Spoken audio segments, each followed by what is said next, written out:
1967. The Long Beach International Karate Championships were already buzzing before Bruce Lee even stepped onto the floor.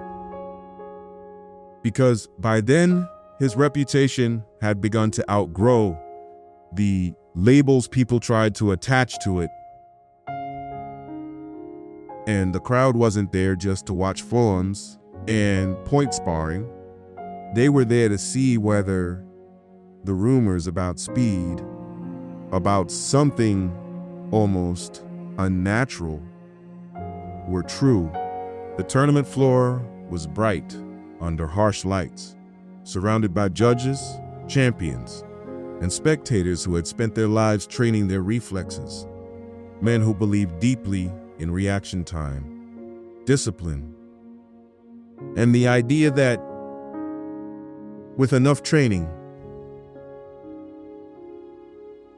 anything could be counted. Bruce stood calmly in front of them, not bouncing, not stretching theatrically, just still, hands loose, eyes alert. And when he spoke, he didn't shout or boast. He simply proposed a test. So simple, it felt almost insulting in its directness. He asked for a volunteer, not a student, not an amateur, a champion. Stepping forward was Vic Moore, a 4-time U.S. karate champion, respected, disciplined, and confident for good reason. A man whose entire career had been built on timing and reaction.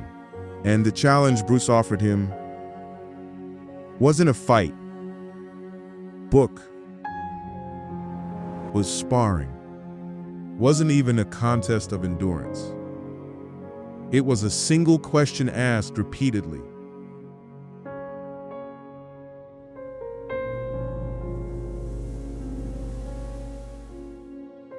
Could a trained human nervous system respond fast enough to stop intent once it had already begun? The rules were explained clearly in front of everyone. Bruce would stand just a few feet away. He would throw a straight punch toward Moore's face. And Moore's only job was to block it in time. No footwork tricks, no feints, no combinations, just reaction versus initiation. The simplicity was deceptive. Bruce positioned himself, measured the distance precisely. Close enough that the punch would matter, but far enough that the test felt fair. And Moore raised his guard, posture clean, eyes focused, fully ready. And Bruce asked one word, calmly, almost politely, "Ready?" And before the question had fully settled in the air, Bruce moved. To the audience, it didn't look like a punch unfolding. It looked like a jump cut, his fist appearing where it hadn't been a fraction of a second earlier, stopping just short of Moore's face by deliberate control. Deliberate control, the fire in none, the ruins of Monmouth. All the other stethoscopes, and Moore's block arrived after the moment had already passed, slicing empty space where Bruce's hand no longer was. Bruce reset immediately. No commentary, no smile. He asked again, "Ready?" And again, the punch blurred forward, again stopping short. Again, Moore's block lagged behind reality, and a murmur rippled through the crowd, because these weren't casual observers. These were practitioners. These were practitioners. People who understood exactly how hard it is to make trained reflexes fail repeatedly under identical conditions. Bruce reset again. The third attempt looked no different from the first two. The same clean line, the same precise withdrawal, the same late block. And at that point, the energy in the room changed, because disbelief was replacing expectation. Moore adjusted. He leaned forward slightly. He tightened his focus. The fourth attempt failed, The fifth failed. The sixth failed. Each time, Bruce's fist arrived and left before Moore's guard could meaningfully intercept it. And Bruce wasn't accelerating, wasn't adding deception, wasn't changing angles. He was simply repeating the same action with the same economy, proving that the problem wasn't anticipation, it was timing itself. By the seventh attempt, the audience had fallen nearly silent. Not out of politeness, but concentration, because something fundamental was being challenged in real time. The belief that reaction can ever reliably beat initiation when the initiator controls distance and intent. The eighth attempt ended the question. Bruce threw the punch once more, stopped it cleanly inches from Moore's face, and Moore's block again arrived too late. And Bruce lowered his hand, stepped back, and the demonstration ended not with a dramatic finish, but with the weight of evidence. There was no knockdown, no humiliation, just a clear, repeated failure to intercept what had already begun. The crowd erupted, not because they had seen something flashy, but because they had seen something unsettling. A world-class black belt, unable to touch a hand before it reached its target. What made the moment legendary wasn't that Moore failed once. It was that he failed 8 times in a row under identical conditions. Bruce hadn't tricked him. He hadn't rushed him. He hadn't changed the rules. He had demonstrated a principle. Later debates would swirl, as they always do when myths collide with ego, with Moore disputing certain details, others defending him, but multiple witnesses, including respected karate figures, confirmed the essence of what happened, that Moore did not successfully block the incoming punches. And more importantly, that Bruce's speed wasn't random or reckless. It was repeatable. That repeatability was the real shock. Anyone can get lucky once. Very few can reproduce dominance without variation. Bruce explained afterward calmly that the demonstration wasn't about speed alone. It was about intent. That when an attack is launched without hesitation and without wasted motion, reaction becomes a losing race.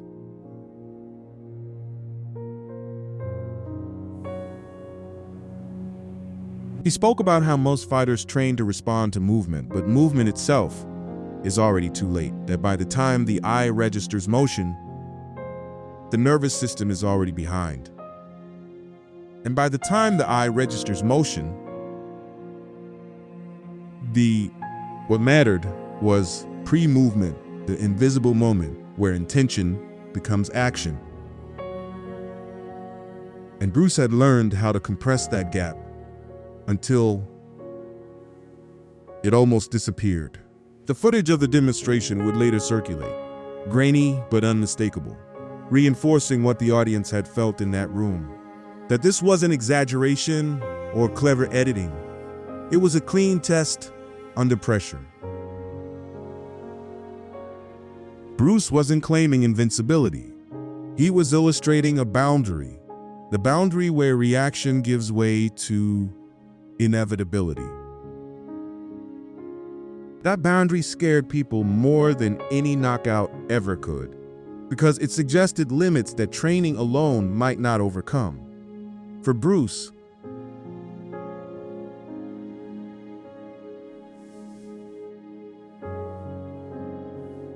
the moment wasn't about proving superiority over karate or over Vic Moore. It was about exposing assumptions. He respected Moore. He respected discipline. But he believed that traditions become dangerous when they stop questioning themselves, and this demonstration was his way of asking a question that couldn't be answered verbally. The audience didn't leave thinking Bruce Lee was unbeatable. Details of it, they left thinking something much more unsettling, that they might have been training the wrong side of the equation. That day, in 1967, didn't crown Bruce Lee as a champion. It marked him as a disruptor.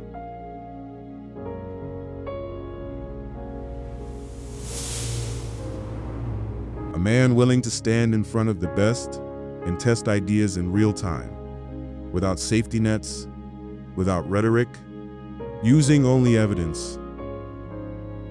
And that willingness is why the demonstration still echoes decades later, because it wasn't about humiliation, it was about clarity, delivered 8 times in a row until denial had nowhere left to stand. After the applause settled and the crowd began talking over itself, trying to make sense of what they'd just witnessed, Bruce didn't linger in the spotlight the way people expected him to.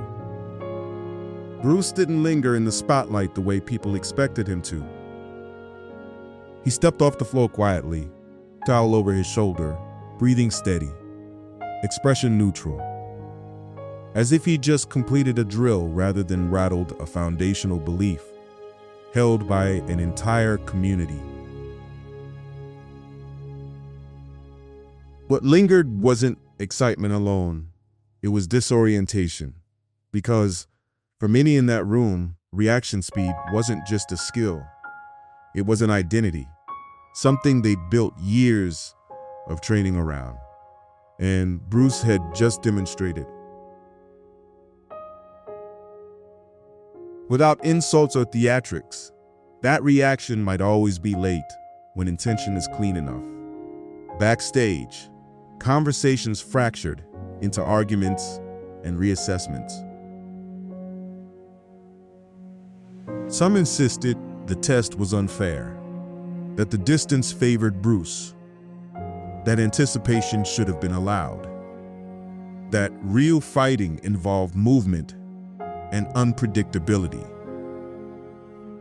Others countered that those objections were the point, that Bruce had stripped the exchange down to its simplest form, precisely to expose a truth most people preferred not to confront. Others' objections were the point. Bruce listened to some of these discussions in passing, but didn't engage. He wasn't interested in winning debates. To him, the demonstration had already done its work. When someone asked him later whether he thought no one could ever block him, Bruce shook his head and corrected the framing immediately.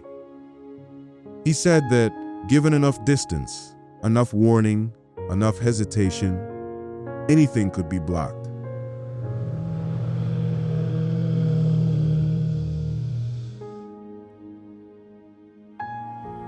What he was showing, he explained, was what happens when hesitation disappears.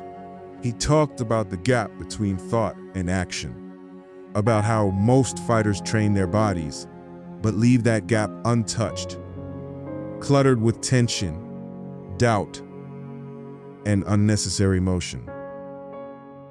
His speed, he said, wasn't magic. It was subtraction. That explanation unsettled people more than the demonstration itself, because it suggested that what separated Bruce from others wasn't talent alone, but a ruthless willingness to eliminate what didn't serve function. He wasn't moving faster because he added something special.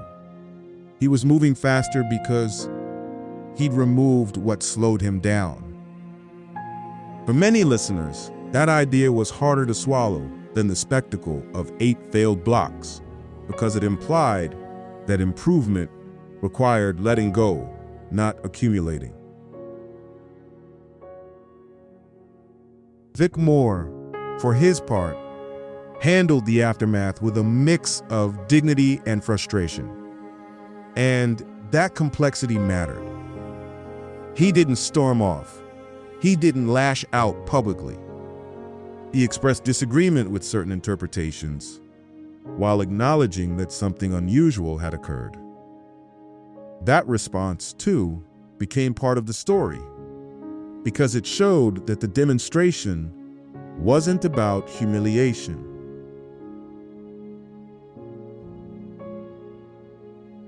It was about pressure testing assumptions in public, and pressure testing always leaves residue. Moore returned to training with new questions, as did many who watched that day, and Bruce considered that the real success of the demonstration. What people often forget is that Bruce didn't repeat this kind of challenge often. He wasn't addicted to proving speed. He used it sparingly, almost reluctantly, because he understood how easily demonstrations turn into ego traps. He preferred private testing, honest sparring, uncomfortable exchanges that didn't lend themselves to applause. The Long Beach demonstration wasn't a career pivot. It was a punctuation mark, a moment where he chose visibility because he felt the message needed a crowd. In the weeks that followed, Bruce refined how he spoke about speed. He emphasized that speed without control is noise, that control without intent is delay, and that true effectiveness lives where intent, control, and timing intersect. He warned students against chasing quickness as a goal, arguing that if you chase speed directly, you tense up and lose it.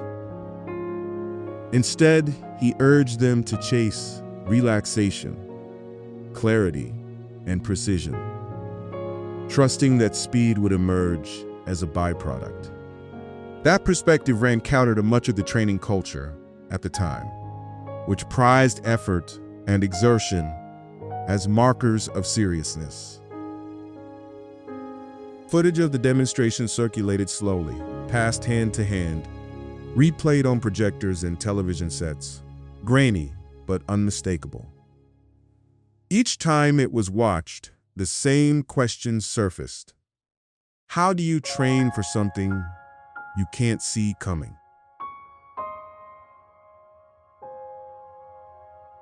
Bruce's answer was consistent.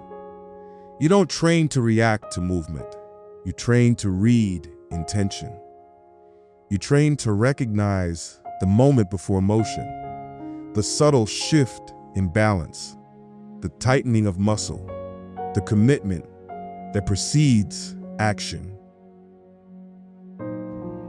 And most importantly, you train to act without delay when that moment appears.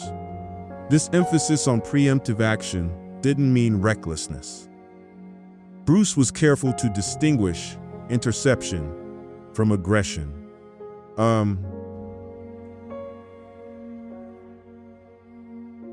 Interception, he explained, isn't about striking first for the sake of dominance. It's about ending the exchange before it becomes chaotic. He believed chaos favors no one, that once multiple variables pile up, outcomes become unpredictable and cost multiplies. The demonstration with Moore wasn't about showing how to hit someone faster. It was about showing how to prevent exchanges from escalating at all. As his ideas spread, they began influencing training beyond martial arts. Coaches, athletes, and even military trainers took interest in the concept of minimizing decision latency, of simplifying responses so they could survive under stress. Bruce never claimed ownership over these ideas. He considered them observations rather than inventions, but his ability to demonstrate them convincingly gave them traction. People could argue philosophy endlessly. They had trouble arguing 8 identical failures under the same conditions. Bruce himself remained cautious about the mythology forming around his speed. He corrected exaggerations whenever he heard them, reminding people that he could be hit, that speed fails under fatigue, that context always matters.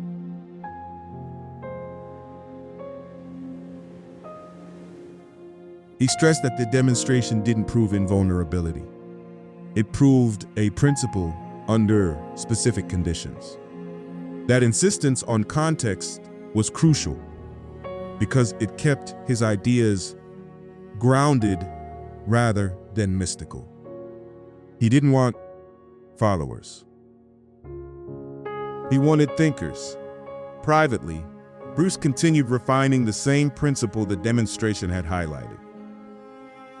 He shortened his movements further. You saying, man?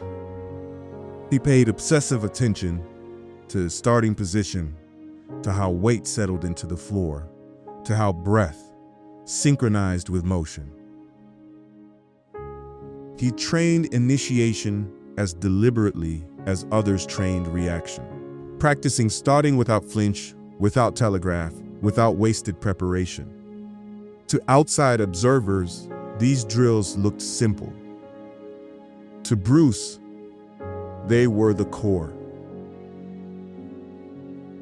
The irony is that as Bruce's speed became more famous, he relied on it less. He understood that speed draws attention, and attention invites challenge, but effectiveness often lives in the unnoticed. He preferred to end encounters before observers could fully register what happened. In that sense, the Long Beach demonstration was an exception, a moment where he chose to be seen so others could question themselves. So, years later, when people asked him what he remembered most about that day, he didn't mention the crowd or the applause. He mentioned Moore's adjustments, the way Moore tried to adapt between attempts, the subtle shifts that showed intelligence and resilience. Bruce respected that.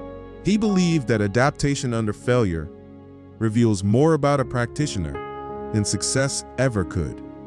Moore's willingness to stand there and try again mattered more to Bruce than the outcome. Moore's willingness to stand there and try again mattered more to Bruce. The demonstration also reinforced Bruce's belief that martial arts needed honesty. He criticized schools that promised guaranteed responses or perfect defenses, arguing that such promises breed false confidence.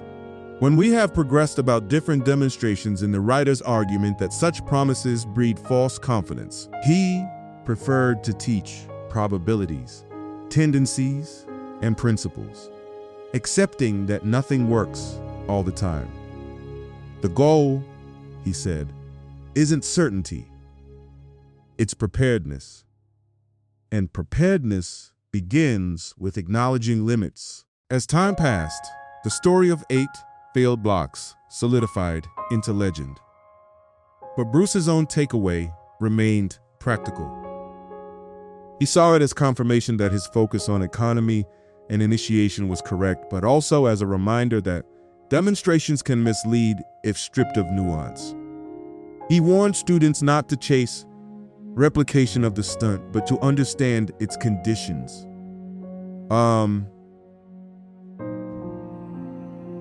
The copying outcomes without understanding causes, produces imitation without insight. The lasting impact of that day wasn't that Bruce Lee embarrassed the champion. It was that he made a room full of experts question what they thought was unassailable. You know, we have a platform real time. He didn't tear anything down violently. He introduced doubt quietly and let it work. Doubt, when handled correctly, becomes curiosity, and curiosity drives progress. Looking back, the 1967 demonstration stands out not because it was flashy, but because it was precise. Bruce asked a narrow question and answered it repeatedly under the same conditions. He didn't expand the test when the answer became clear. End of Chapter 1. Recording by Jess Gerritsen. He stopped. That restraint is often overlooked, but it's central to understanding him. Bruce never needed excess to make a point. In the end, what Bruce Lee showed that year wasn't superhuman speed. He showed what happens when intention outruns hesitation. He showed that reaction has a ceiling, and that ceiling is lower than most people think when distance collapses.